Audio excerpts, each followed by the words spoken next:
You've been honoured with so many awards, and then obviously with your damehood. So what would you consider to be your birthday suit? An outfit that is like pizzazz. There's a green silk dress that I got from Jacqueline Wilson ages ago.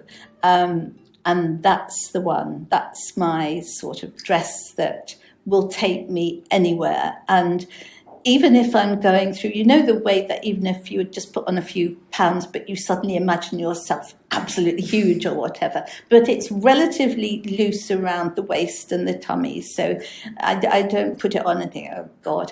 I like it. I like the feel of it. And I had to go to the Palace once because I think Women's Hour was doing a Woman of the Year Awards thing. And I didn't want to look too like wearing my funeral black suit, which was the only really posh thing. So the green silk dress went beautifully there. I was astonished to be awarded a special BAFTA for a sort of lifetime children's in the media thing, because a lot of my books have been adapted for television, and Tracy Beaker and spin-offs from it have been long running. And that was such a wonderful moment. And I thought, shall I buy a new dress? But I didn't like anything as much as the green silk dress. So wore it there. And it's even been in a film because do you remember the cat named Bob? No. Oh, yes, I do. Yes, I do. Absolutely. I love that. Yes. James was a sort of busker on the streets, yes. And then he adopted this cat. And then there was a book about it and some other books and everything. And he happens to be published by my publishers. And there was a big party held at Christmas or something. And he was there with the cat draped round his shoulders. And I love cats, and yet I'm astonished that this cat is so calm, because, you know, my cat would shriek with horror and run away in a huge, crowded, noisy place. So I went up to him and asked if I could possibly, you know, stroke the cat. And he was just lovely. And Bob was just like he'd been a star all his life, and just very happy to be stroked by eager people.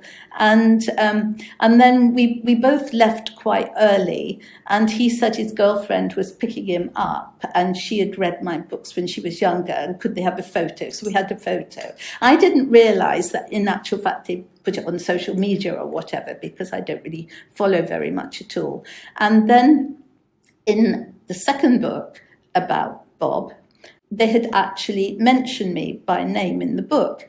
And so there was a first film about Bob. The second film, somebody approached me and said, would you like to play yourself? Because we're going to have the publishing party. And I said, well, yes, please. And I thought it would be fun.